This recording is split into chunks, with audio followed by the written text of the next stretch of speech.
บ่เป็นไอ้นั่นเนี่ยมาเกี่ยวกับไอ้อาสาไอ้ซาฮาไอ้นั่นมาเกี่ยวไอ้นั่นมันเตียงเรียงเจียกอู้ต้องตาหมอดต้องหูหนุกต้องขีนฮักต้องเงือกเจอมันเรียกว่ากระหือเรียนอีหยังอ่ะด่าให้ต่อไพ่กินเราร้องโฉว่ามา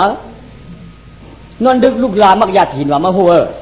นั่นนอตั้งกินน้ำตั้งหูน้ำอยากกระหือนั่นป้อมหูน้ำป้อมมักน้ำต้องตั้งหูกินน้ำเหออ้วก็ป้องกินเราในก็เจ้าเลยดีเจ้าลำดีก็มันหูเหอเจ้าเลยหวานเจ้าเลยหวานก็มันหูเหอยาเลยมันก็ตัวยาหล่อเจ้าเลยปั่นได้เจ้าเลยนอกเลยเจ้าเลยไผ่ไก่ไม่เจ้าเลยนอกขามันก็มันหูเหอตัวผ้าก็ตัวยาหล่อตั้งเตี๋ยวชามยำมีชอกว่าปนตุกมังงาปอกตุกปั่นแล้วก็มันหูเหอเช็ดน้ำก็หูน้ำมนน้ำก็หูน้ำ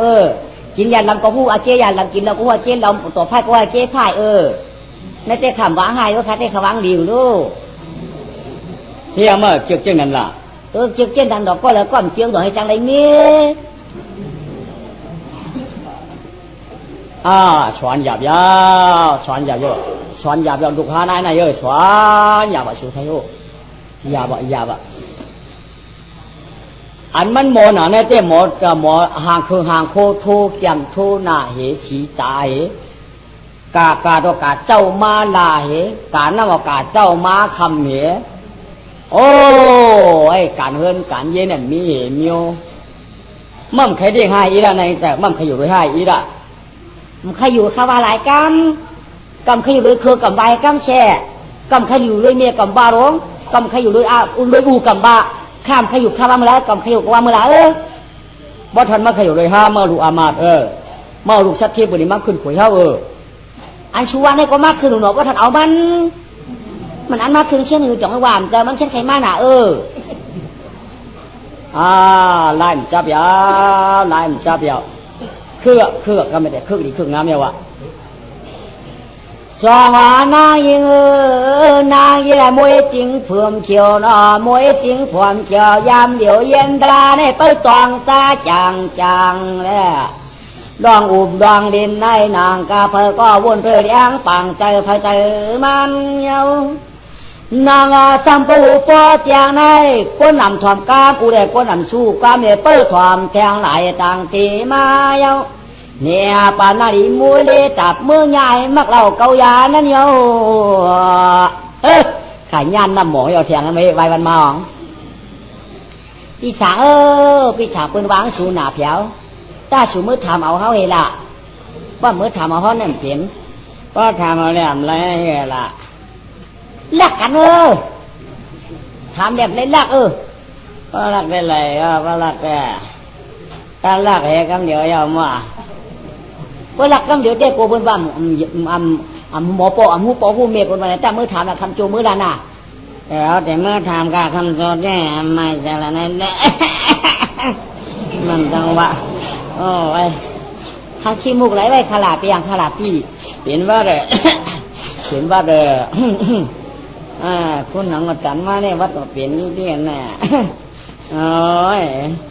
เปลี่ยนวัดอะไรไอ้เจ้าว่ายินยามันดีเดียวเนี่ยแค่เปลี่ยนวัดคำมาไอ้มือเตะก็ไอ้มืออีกก็นั่งออกพาก็ไปขึ้นมือคำนั้นแหละขึ้นมือกินแล้วขาเข้าลงกินแล้ว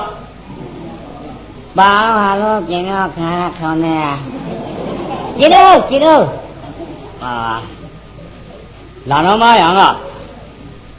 เท้าของมาในแดดเท้าของมาในก็เปิดว่าตั้งขาวแหละตั้งนางมูลีในเลยนัดกันไว้หาขึ้นมาถามถามนี่เจ้าแหล่ไหน1ข้าถามปอลงเขากินเขาเย้า5วันไหน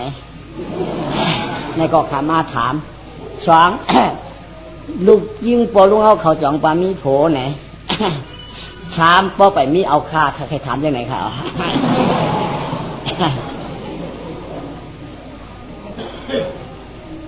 อันว่าอยากจะเนี่ยที่ว่าอะไรนายอัมปันนี่โผก็อัมปันนี่โผก็อัมปันจ้าปันให้ยังจำหมอการหมองานหนังเราเหตุการณ์เหตุงานย่ำปีหนัง อย่าว่าหมอการหมองานเราต้องเฮิร์นจานอย่างจำนี่เปลี่ยนเราได้คนไหนพวกไก่เต็มตัวพวกกอพิมพ์เสาสวมบุญได้จังป่านนี้อ่ะเฮิร์นท่านอยู่จานปังว่าจานปังแต่ดิกุนแต่ดิจังละกุนจานเดี๋ยวไหนคู่หังอยู่ไม่ดูข่อยเฮาใหญ่ว่าแต่หน้าเนี่ยมันเป็นเฮิร์นเลียดค่ะนั่นเฮิร์นเลียดค่ะเพราะคืนกำสมมติเพียวที่อยู่ที่กินเนาะค่ะลูกเฮิร์นเลียดอะไรการได้เปลี่ยนฮะกับพวกเขาให้ลูกข่อยได้3 ปีเดียวนึงลูกข้าไม่ใจหันข้าเขาได้เพราะว่าไม้ลูกข่อยเขาได้ปีญาเนี่ยจะทุกฉุนมากค่ะปัดข้าเนี่ยได้ขบปีเนี่ยจะเย่าวัน3 มัดค่ะเหตุการณ์กัดนะคะลองค้าเนี่ยได้ลองไก่เนี่ยได้1,000ไม่เนี่ยได้3,000เหลี่ยมที่ก็เลยดีๆค่ะไม่ใจค่ะไม่ใจค่ะป้อมลาดก่อนรางวัลหน่อยปันหลานปันหลานเอาในสมาพัดใบ3 วัน 1 เหลี่ยมเกาปู่เกาลุงในพันไม่ได้วัน30 เหลี่ยมดูว่าสังแต่ได้ไม่ลูกข่อยเขาในป้อมไก่ควานในเด็กพวกไก่นวลหลายก็เต็มหลายใช่ปันนั่นหน่อปันว่าอย่างเราอายก็ล้วงมือไปแล้วกันเนี่ยก็ล้วงมือลูกยิงเขาก็ดูแกอยู่กันได้ที่บอกไม้อ๋องตึงออกมาปันเดี๋ยวไปเถอะมาปันเดี๋ยวไปเถอะเอาเนี่ยเดี๋ยวไปเรือนก็หันคุยไก่ขึ้นมือเหลืองมือน่ะเดี๋ยวไปปันเราก็ยำเลยอุกเก้าเราไอ้ปอกปันสาวในเตียงหึงโตดเท่าท่านนี่มาฮัลโหลปันมันได้อยากเต้วันไหนกับโยซาเก่าต้านขึ้นเขามาไปแล้วขึ้นป่วนเขาเลยมือนอนยองป้วงพวกเราไม่น่านอนใครกินปันกินหรอใครย่ำปันย่ำหรออันเปิ้นหักปันอันเปิ้นมักปันสังกัดด้วยหันดูคนมาคนนี่หลายๆก็อุ้งเงือมีเงือลงจังไหนป้วงกูไม่เขากำดักเสียงเมื่อพวกมากญาณน้ำหมอแทงเมื่อแทงขละข้าได้คำปันให้ซ้อมกันกำเดียวไปฉางเลยช่องแขะช่องจำกันกำเดียวก็ทำได้เดี๋ยวเขาเมื่อทำไว้แดดดอกกำเงาหนาใครอัวเขาในเกี่ยวกับแดดขาออกเกี่ยวกับเหตุการณ์ข่าวใหญ่ไปอย่าไปว่าช่วงไอ้กำหลับบังใกล้ๆค่ะคำจูนนี่กว่ามันนั้นวันนี้ไอ้ก็อีกว่าปันควายหามูหนูมันก็อีกว่าปันกูวันของยันอะไรก็มันเอากับชื่อกินน้ำลายกวัก2 กวักเถอะกำเนี่ยกำเนี่ยใครเมาเหล่าไม้อ๋องขึ้นเงินไม้กำเนี่ยหูตักหูตื้นขึ้นไม้อ๋องปลาเขาลูกก็กินข้าวกินน้ำมาพาเขาไม่ได้หน่อกินเอาหลังคำนี้ก็ทำมากคำบ้าเป็นข้าวเขาเนี่ยเหรอก็ยังไม่รู้ได้ข้าวเขาได้มาตั้งที่ปลาเขาลูกเขาจ้าไปข้าวเขามาจะได้คุยข้าวบ้าเขาทำอะไรค่ะคำนี้ได้หนังได้ให้ดูคุยเนี่ยปลาเขาลูกเขาที่จ้าแบบนี้ค่ะก็แบบข้าวบ้าในข้าวบ้าในรายการชื่ออะไรนั้นมันได้ไงเขาได้การรายการไม่ได้มาจากไหนใจแหละเราตั้งใจตั้งข้อได้ลองนั่งในขันได้บอกการแทนระวังฮะข้าในกุญแจหาพวกกาคู่ได้ไหมบ้างกาหับคู่กับหับมูได้ปีไผ่ชิบเถอะหับมูได้ปีไผ่ชิบตัวค่ะไม่แต่ก็ขายลูกเขยอะไรได้สันกุยวันปากค่ะให้กุยยังอะไรฮะยายเปิดย้อนมาอีน้ามาเจอมาถามมาแน่ยังเจอคำว่าเปลี่ยนยิ้วคำได้เปลี่ยนยิ้วเหมือนในเงี้ยก้นเมาเราคำว่าเก่งก้นเมายาคำอะไรก็ยักด้วยนางสามป้อมจอดเมื่อนใครมาไหนนางใครเมียลูกยิงเจ้ามาถามเมียเมียคนใจเนี่ยเตี้ยเมียไปจำตามเมียลังจำห้องก็มีหลวงขำมาค่ะคนใจใดดีเลยมุ่นแล้วหุ่นรับตายเลยมาถามยิงในทุกจำเปิดมีครับก็มียิงจะถามคำพัดมาค่ะหลวงมียิงป่วงตั้งเนอเป็นน้ำป่วงรองใครเอาคนใจในเตี้ยมันเป็นน้ำไหลจำห้องแล้วถามป่วงสังครับว่ามีห้องก็น้ำไหลค่ะเมีย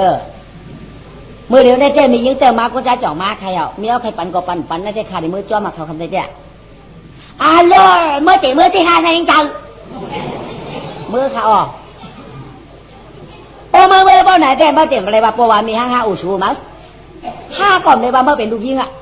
น้ำยันจ้องกวักหัวมาผมไม่ได้อายในเฮ็ดหัวมั้งไรมั้งเมื่อเจ็บได้ชิมกันเนื้อเชื่อกันตัวไรเมื่อผมไม่ได้หาพอพาปั่นมาเชียงกามือผมมาไข่มือก่อนด้วยชิมกันชิมมือได้ปวดใส่โคนมองกุยมือได้ถอดปีหูมือได้ หรือว่าสามก็เขาเต็มเลยว่าห้าเป็นปัวเป็นเมียมาเมื่อก่อนเต็มเลยว่าห้ามมาเป็นลูกอะอยากนั่งพำบวยไปเชียงๆมั้งลูกควรจะได้ทำเชียงมั้งเอาเมียว่าเด้จ้าเพียงอะคนยิ่งหนาวมองเมื่อเกิดมากก็ฮัดแต่ก็ทำนึงให้พื้นก็ลวนกาคนยิ่งเหมือนเมื่อก่อนลูกอาสาลูกลวนเฉียวตันผืนลูกลวนชิ้นมันของหนอซาหูชิ้นลูกอุกอยู่พี่ไพ่เยอะไหนอ่ะเมื่อได้อย่างนั้นด่านค่อยอูเมื่อรอดหายอย่างมั้งเมื่อแอบต้องก็จำพี่ไพ่ไว้ได้ลวนอูก็ไม่ใช่หรือพวกเด็กกาจอมผัวว่าในเจ้าชีกันด้วยเชื่อกาตัวกับได้กาอูของความเมียมาไหนหรืออูเขายินหรือโย่มาเวียนแกนสายความมองก้อยก็เต็มในตื้อมาไหนหรือพวกเด็กก็หาปันเลยนะในเต็มเพี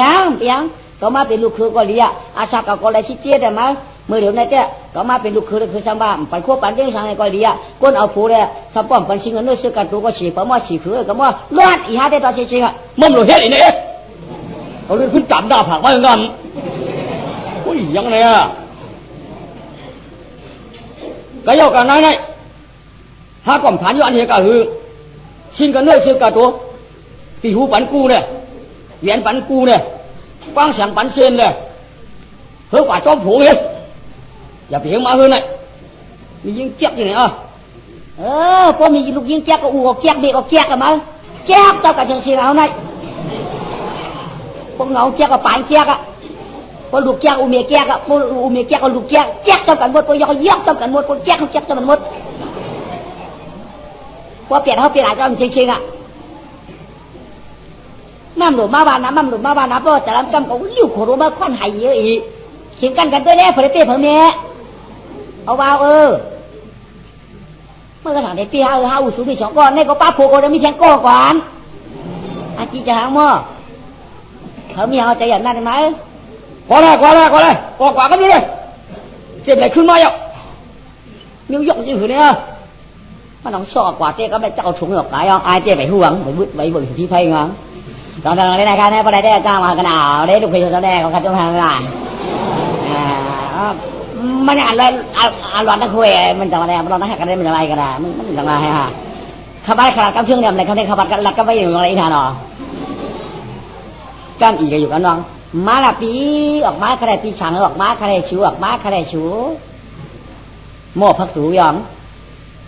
มียังไงจู้เมื่อขานหนอในเดือนไม่ได้กับบริกรรมยังไงมันขำพูดอะไรกับจำเมื่อขานในเดือนหนอมียังไงจู้เอาในเดือนเมื่อกว่าไรเมื่อกว่าละความหนูมากขึ้นกำลืนขึ้นจับดาผักคือก็ว่าอ๋อเลยอะไรก็ได้ขนาดอะไรขนาดหนออะไรก็มือใครยังหนอก็ได้ตกปากก็ดูอย่างไม่เห็นเลยเท่าไหร่ปะกว่ายาวไอ้ยันก็ออกมาเต้ไม่นะอะไรอะไรง่ายไว้นะชูเนาะง่ายเนาะพอซื้อทำให้ในเราได้ง่ายจะชูก็พวกเดียวพวกเมียบักให้ปั่นก็นั่นว่าให้ปั่นก็ในว่าชุดตีปืนหักเจ้าปืนเอาชุดตีปืนมักเจ้าปืนกินที่ในเมียผมเจอเมื่อก่อวัดตาเผยวัดตามันกาพวกเมียก็ไล่กับเมื่อก่อเจ้าลูกอามาดว่าได้เอาลูกชักเทว่ะชุดตีวัดตาต้องตามมีตีอยู่ขาดเจอกันองค์ขมเจอกันกิ้วในเมื่อก่อตายก็คนขำหมวัวหน้ามือเขาใครกันนั่นตาก็ขำใครเขาเอาละมือชื่อเขาใครกันเขาเอากันหรือละเมียผมเจอเมื่อก่อใช่ฮัตเตี้ยใครชูเต็มเลยชูเตี้ยว่าใครเอาอยู่ใครชูเตี้ยใกล้ปันเงินชูกูกัดเขาปันยังสุกวันสุ่มหักเขาหักว่าหักกันนะมือเดียบีเมื่อทำกันนะมายาวกำในป่อเมียก็ปันชินกันเลยชื่อกระตูนางเรียนจ้าผูกก็ผิวกูหนึ่งเรียนกูหนึ่งเรียกางเสียงเส้นหนึ่งปานสวามากำเดียวแล้วก็เพื่อเปลี่ยนใจผมเขียวลูกเขายาชีลูกเขาสัตย์ก็จ้อยมูดีห่างแล้วกวยอาการไรผู้สีก็อีมาขันละมาป้อเมียในขึ้นเปลี่ยนมือหยิบระวังกลางยาสองวัดกันเลยพวกเราหักกันก็ทอนว่าทอนเต้นเอาไรตานขึ้นคำวังสหายสองว่าพวกเราเปียงกันก็เนอปีวันเดียงเนี่ยโจเนียป้นสิเปิ่นต่างได้เด้มันนำตลาดสังไข่มันยาวกามในเข้าเป็นตานตัวตานคันชามยับลามจับขับเน่แผ่ปานตานมูเลเก้าผมเชื่อไรเตี้ยผมจังว่าไว้เสกขันหนึ่งรู้กวนชวนอาภาธรรมวงเขียนเจ้าเอ๋เปิดจริงจำสุดคานตาหนึ่งตีเขียสวาสติตาสวานาสติตารู้ชูมนุษย์ซาชูรูพัดได้ลุมพาลันตาลายตันก้อนในยิงตลาสวนหนอ cho cam nay đi hoàn cảnh toan nó chọn lần luồng đây phụ nông nó chọn lần luồng phải có sự xuống ta la phèo ma phèo tia chèn hóa xóa đây tiệm vay tại nùng tiệm vay cái nơi xây lẻ chiếc đây tăng nùng lo thầu mình ăn cam lan này yêu cho này thì đi màu đi nó toan ở khan nè trăng ma nè biaปั่นคนนั้นนางต้องเอาเป้าปีได้มาทอมกว่าทีนี้เมาดีนว่าในเปิดถอมาคอลาดข้าน้ำยาดาทาข้านยาดินอีกข้านสีโต้แดงไข่มันยากูไรทาการในอีใบตัวนั้นถามข้านตานไม่วิ่งยิงได้รอตายนายป้าลุงเพลก็ช่องปองมือยกคือตาหัวท้องเอาไอโจนั่นเหมือนยืนตั้งจ้องทีกี่ยังมุ่งคันเลยตาหมุนวยมุน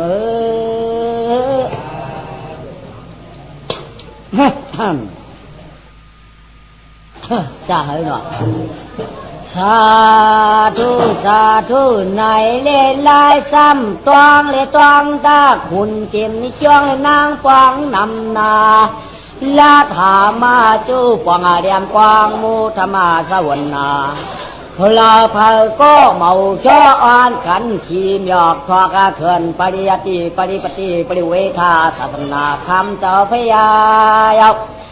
เมื่อนายวันในพระเผาก็ข้าเจ้าจูจ้าความตราต่อพยาเป็นเจ้ามังเจ้าซ้ำเลี้ยงตั้งน้ำชมห่วงแวศรัทธาจากาปรมีปุญญาช่วยผู้ใดก็ข้าเจ้าเอาข้าเจ้าหางเผาหางมันก้นปันนำนาเรียปองหาต่างตันกัจฉานเย็นเจอเรียก็เสือก็สานโหเสือจอยลานจะไม่จุ่มง่ายว่าเมาง่ายก็ยาวสวาตังดีนาพายก็ข้าเจ้าหางเผาหางมันก็ร้องอาเจ้าปุญญาก็ว่ามีปังป้ายธรรมะสวรรณาสพังมหาสพังกาแฉควันไหลทาเพอก็ปองเจอเฮไปดองตานนั้นไหลซ้ำยัวสวากำให้เข้าเป็นจัตุท่าปฏิเสธตาคานฉีตาละเมติเมเพียวตังกาปัตตาลาริปันพาติติงเขมาเวียงแฉงพลายว่าต้องเอาก็กำเอาความนับเหมือนพักไหววานก็เนปานลุกงานเนปานยิงใจฮาดหายสามปานเจดเชนพระโกเจอจำเปียนต้วยเสียงคำแหลงพลาเผียวมานึกจองมองยินดินอันโนก็ชุกโหสีชุกหูสีเจอตัวเผอคิงมันยามวันยามีเนียงจิตควางเผอก็อ่อนหวันอันคว่ำกันหวันมาจากันขังตะวังจ้องห้องมาอยู่อ่องเอา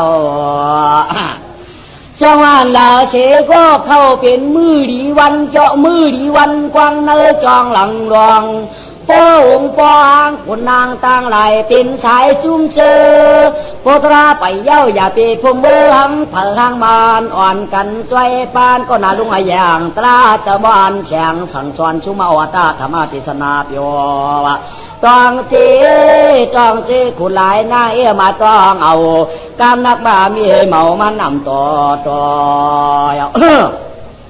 เบื่อในไผ่ก็ถ่อมแทงไปแห้งรู้ก่อนจำหนังข้านอ่อนมือไก่ไว้เย้าซ้อมหนังอายอัน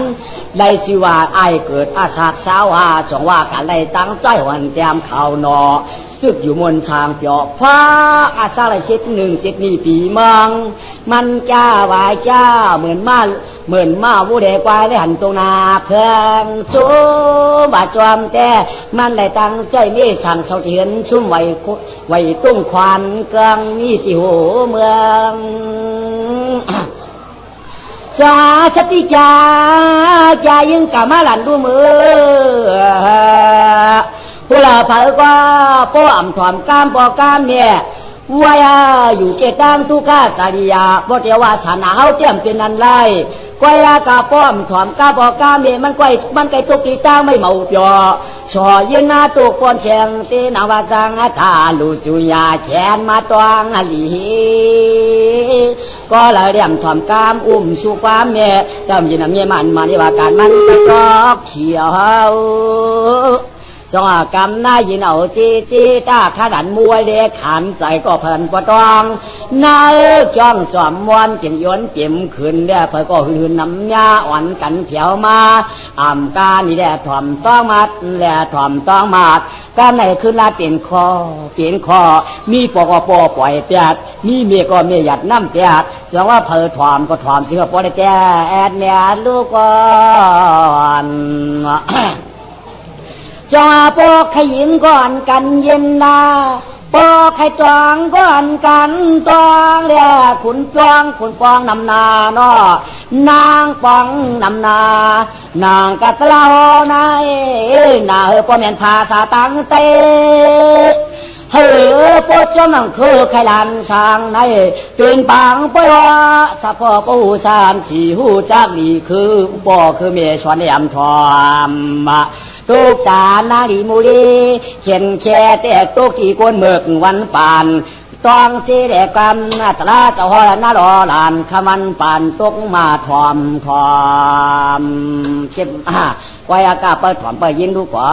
นว่ากำในตักเลยหัวตีเปียก็มังสาริสาสักเสกาวงแกนเจ้าหนาวจิมจอมป่ามองถอมข้านั้นจ้อยหุ่นเต็มนอนความเจอจะมีภาวะลายชื่อไอ้กายกดเข่างวงพองมือไหนเลยลายเขาก็เล่นกีฬาปั่นกุมยอมยอชื่อจะมีไอ้โจโวกำในขานฉีว่าช่างเป็นเนื้อชาปลาปิงกอดไม่ถ่อมเสียวหัวมันดีแต่ยิงใจเอาเขาต้องเอาเป็นคอลูกอ่ำถ่อมกามปอนางถ่อมความเมตุกเกตุกข้าตัวเกเปียวอันวันนั้นตราโฉปันตะกะเขาบอกหูแจ้งเตอเผอมันกูก็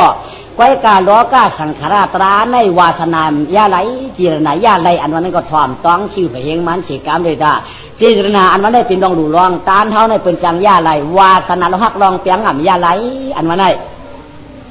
ปีมาไข่ปันสารก้างเงาหงาเปียเงาหงา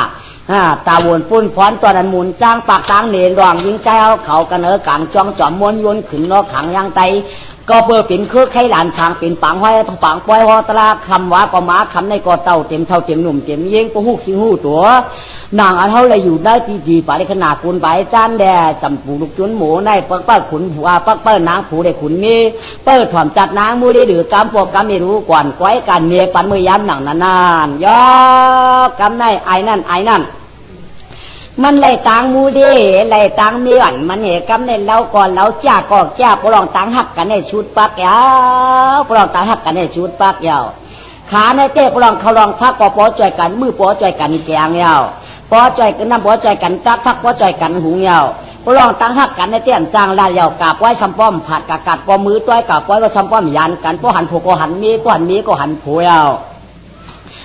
ก็เพื่อว่าผูก็กูเป็นอุบเมียก็กูเป็นอุบผูสองผูตื้อจับกันให้แล้จังว่าพอหันก้อนหนึ่งก็เหมือนหันทั้งสองก็ว่ะไอ้จังว่าการเฮือนเมียเป็นเมียหนึ่งการเฮือนผูเฮ็ดเมียหนึ่งกวนนั่นแหละพอที่กลุ่มจ้อมกันก้อยขี้ก่อนในกินอันวันนั้นก็ผมขานั่นว่นจับรับตาหันเหมือนตาหันยาวก้อยกะหูปวงกะจ้อมกันเก๊กิ๊กมันจังว่าเตรียมกันน้ำกาตาพอหันผูก็หูหันเมียวพอหันนางมูเดียก็หันอายเกิดยาวพอหันอายเกิดก็หันนางมูเดียวว่าปืนไหนเด็กลองตั้งหักกันมาเนี่ยง่ายสักสิ่งสักช้างกะเฮือนปีนเฮือนน่องก็ผูกะอยู่ตั้งเหนือเมียกะอยู่ตั้งเตอพอผลกรรมคอกรอชุดลงมาพอมีกรรมคอกรอชุดขึ้นกับพอหูเขาขาดตีกันในอ่อนกันลงเฮือนไม้เฮ็ดไหนตีเดียวซัมป้อมปันอีสังลัดซัมป้อมใครปันอีสังลัดต่อผูลัดต่อมีก็ใครแขนผูก็ใครแขนมีนางมูเดก็ว่ามันหมันไอ้ควายงานก็ว่ามันได้นางหางเล่าอ่ะพลายก็โผล่เป็นมาเก้าบิเจียงหนังไหนเพราะว่าขาเข้าเนื้อกาดกะยาวเข้าเนื้อกาดกำไนกาดก็ขึ้นหนาวอ่ะอันนู้เปื่อนตาเปียวก็แม่เงินเปื่อนชักตรงชักท้องเปื่อนตาอะไรตัวอะไรร้องกินเหล้าขาเข้ากากาสัมมีเงินสังโผก็กังเมียก็วนปีเปล่ายามูเมียก็วนปีกำไรขาจ่องมาจุกกระชื่อน้ากลางเที่ยวกัดให้ตึงต่างกันว่าเฮล่าชัวตุโลเปื่อนร้องพ่ายเปื่อนตาอะไรเงินตัวเพื่อนกินแล้วอายขึ้นในเลยเพื่อนยุ่มปะดาจอมกัดที่แอบจ่อชูว่าลูกตาห้าเนี่ยมีเงินหลายชูเขาเนี่ยมีซ้ำเอ็ดดูละเพราะท่านนั้นเป็นนั้นที่เอากางเสียงเขาในกำเลยเอากางเสียงเขาในกำเบินเลยสมัยไหนกำไหนนางกอดขอดเอากางเสียงเฮเดกำไหน กากกั้มปีน้องเจ้าปางรองควางย่านหนังกลางเสียงซ้ำกาเพราะว่า3 ปีเนี่ยเป็นเคยขายขาดเยอะเคยคันขายขาดก็ไม่ได้เพราะในกาหาดปอดแต่กำเนี่ยมีเงิน12 เปียกเอาหนักกำไหนย้อนร้องเหตุพองชื่อกินเหล้าเหตุพองชื่อกินข้าวเหตุพองชื่อตั้งยาเหตุพองก็ลองตั้งโจทย์ได้เต้เปิ่นยองปูนนั้นสมบูรณ์ใครโจปัวแผ่วกลางเฮาเต้กำไหนเต้อะไรมายาวกำไหนลองตามกันได้ซ้ำปอจมชิกจมขางลองเปี่ยวมึงคงกลางในก้อยโกพลันเตียงหูแล้วผัวก็หักเมียก็หักผัวอยู่นั่นก็ไม่ได้มาเที่ยงกัด2 กัด3 ขึ้นกัดแท้เมียห่มมาห่างเฮียงป้อมได้เที่ยงก็ต้องได้จ้างมีเจนจ้าตีดีมือกัดอ่อนตั้งกลางเสียงนางหุบควายอ่ะกำไหนควายนั้นสั่งจางเชียงกำไหนเก่ากัดแล้วสั่งควายเป็นโอกาสนั่นตีเตี้ยกำไหนตีราชูฮิวราชูทำอะไรบ้างไหมนะตัวดูเปิ้นกินเหล้าเต็มเท่าเต็มหนุ่มเปิ้นหางเปี่ยวหางซื้อเปิ้นตีมือชื่อเสอมไปเลี้ยงอ่อนเฮเฉพาะเสถุงตัดทวงมือลูกแต่ห้าเนี่ยเนี่ยสังละชูว่ามียิ่งซ้ำเอ็ดรู้เอาปีหูในขวัญในชูเขากำเปิ้นสมัยถอดเอาปีหูอันถอดขวัญมันก็ไม่นะเอากากำยาวกำเนี่ยห้ำเรามังยาปัดพ่ายผู้ก็ร้องไห้มีก็ร้องจางต่างคากันให้เด่นร้องอย่าว่าจะเล่นเงินใส่ท้องไปตนอกเปิ้นตีกำไหนกวายแล้วปีหูขวานหนึ่งสมอนกันขึ้นมาหาเฮือนซ้ำอยู่เลยม้าเที่ยง2 3 กาดซ้ำปั้นเข้ากาดเที่ยงซ้ำกาหันเปื้อนนิดสังป้อนในเจืองซ้ำกาหันเปื้อนร้องเขาได้เปื้อนจงเนื้อท้องหักใส่ก็ไม่เตี้ยงกายอย่าว่าเม็ดควายหลงว่าเม็ดมุ้นเดิมมาโอ้ยเนื้อขาดไม่ได้ป้าโดนตันเป็นเป็นข้าเป็นเปียกข้าก็เด็ดตัวมือกันวางกันที่ราชูเขาในมีชุกว่าไม่ได้จอนจ่ามีตากก็ไม่ได้ตนตัวปืนร้องไงล่ะชูเงินมีในท้องที่หรือชูว่าขึ้นผิวในควันน่ะชูผิวตัวในเตี้ยก้นตื้อก็ใหญ่ปืนช่วยถอดแทงควันได้พวกนั้นก็ถอดแทงควันยังไม่ได้อ่อนกันกักกำร้องอยู่นะอ่อนกันกักกำร้องอยู่นะอ่ำจางกินกับเราเย้านะชื่อตังเข้าถุงเอาพิษเกลือหรืออะไรเลยมาตัวตานก็ไม่ได้มาเถียวเยี่ยมีก่อจ้างเหมือนผัวจ้างเหมือนมีอ่ำจางเฮ็ดหรือกวายปีหูกุ้งอันอุเขาขี้ชักขี้ปั่นมากกวายกลางเสียงนางก็มืออยู่ลายหน้ากำนั่นจะเฮ็ดหืออยู่กว่ากินไก่นั่นกำได้ลองตั้งหักขาในตั้งตึกมีน้ำหมูเตะกำได้สับกวาดเที่ยงกาดหนึ่งกำได้ในก่อกาดเป็นชื่อตั้งกินตั้งย่ำเก่าซ้ำชื่อจูมาซ้ำชื่อจูเก่าเอาเลยตั้งขายเป็นก่อขาดคาเป็นแล้วกัดนี้เนี่ยเปียกขาคนตึงปังอันเที่ยงก็ไม่นะ5 ตีราชูตัวรู้เป็นชื่อกระจูกันก็ชื่อจูมาชื่อจูกันเขามีตาให้ได้หันก็มีเงินในอยากได้ชูว่ามีสมาเอาแหวนเท่าในขวานในชูเอามีขวานเอาแหวนเท่าในขวานเนี่ยกากำเผือกำในชูก็สมาหลอกขายกับปองปืนกันในสมังกินย่ำซ้ำกินเนี่ยนะกาดเทมกาสมาชื่อมาเอิ้นต่างๆกวายเทียงแหวนขวานหนึ่งยาเทียงมาเทียงกาดตีมากำในเทียงกาดตีมาซ้ำกว่าเทียงซ้ำกาหันเปื้อนเฮ็ดช่างหลาป้อนไหนเต้จึงซ้ำกาหันเปื้อนเขาชื่อยาหลำเมื่อชื่อยาเปลี่ยงเปื้อนเหมือนกันแจงก่อนกันมือชื่ออะไรไหมตาชื่อมือฟองชูบามมีเงินหน้าชูมีในท้องเขามีรู้ผูกกับจุกในท้องมีกับจุกท้องผูกก็ไม่จะตกตากำตัวก็จะตั้งตัวหัวหยุ่มใส่กันมีเปียกก็ไม่ใส่มีก็ทอดเอาเหรียญมันปั่นเที่ยงคอนนี่กวายกำในเต้กวาดสังเดกวายเนาะก็เปิดตั้งควายเนี่ยจังเชียงปีจีเนี่ยจังเชียงพอตีกลุ่มควายว่าเพื่อนหลุดติ๊กแก่จึงเขาควายเพื่อนจึงเขาหมอเฮ็ดหาป้อมเฮ็ดต้องได้จ้างมาป้อมหาต้องได้จ้างไรทุกตาใครเขาจึงขยิบใส่สัมปอเปียงไว้ตั้งไก่สัมไว้ไก่ตั้งข้านสัมไว้จำกันนำสัมไข่เฮ็ดอันใดก็เปื่อมันถือกลับเป็นนั้นก็เลยเพราะหันปืนในสัมควายปืนควายมันหนาวก็ในสัมควายเทียงเหรียญขวานยาวควายมันคือหาเนาะปิเจนางมูเดเต็มคือทางนาปิเจนางมูเดกุ่มคือสังนาอ่ำจางอ่ำจางพี่เจมีช่างก็คนใจโจมอยู่อันหักมีน้มเล็กขามีตาเด็กแก้มอ่ำจางเฮ็ดหือนางมูเดเต็มมีพี่เจช่างก็คนใจหักเด็กเตี้ยถือมากัดหน้ากัดลื่นมาคำกวาดเที่ยงกำนัดมีสมวางผูว่ากำนัดเมื่อไก่เป็นผูวางมีหลายเมื่อไก่นั้นตัว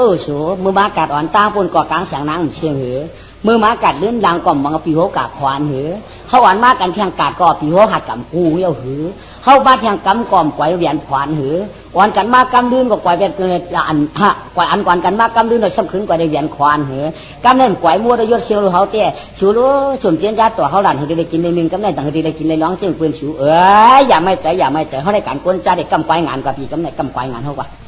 เอาใกล้งานได้กะกำขายไปแล้วกำไม่ได้ใกล้งานก็มันกล้าช่างมือย่ำนั้นได้ขายหมู3 ปีก็อย่างเก่าตั้งโผตั้งเมียอันกันกินหายจ่ายเชียงไอ้ชื่อหนึ่งชื่อล่าอันไม้เหรอชื่อเนื้อชื่อป่านไม้เหรอควายเอาก็ไม่อำใจอย่างกัดเทมานามาเลื่อนเดินเทมาแทงว่ามาซ้ำกันกัดแทงว่ากันกัดซ้ำเจ้ามีบาแทงพี่เขาเนี่ยเป็นจัดควายก็ไอ้นอจัดควายเป็นกินก็ไอ้นอเขาเนี่ยไม่กินละชูใหญ่ไม่ใจใหญ่ไม่ใจถ้าไวไล่ได้ไปว่ารู้ก่อนโม่เนี่ยโม่หลงยังมีอยู่2 ตัวไม่ดุในกว่าเอาโม่เมียหลวงกันกับกันเหี้ยกัดนั่นกับขายปันปีน้องไอ้ยะมูนึงในกว่า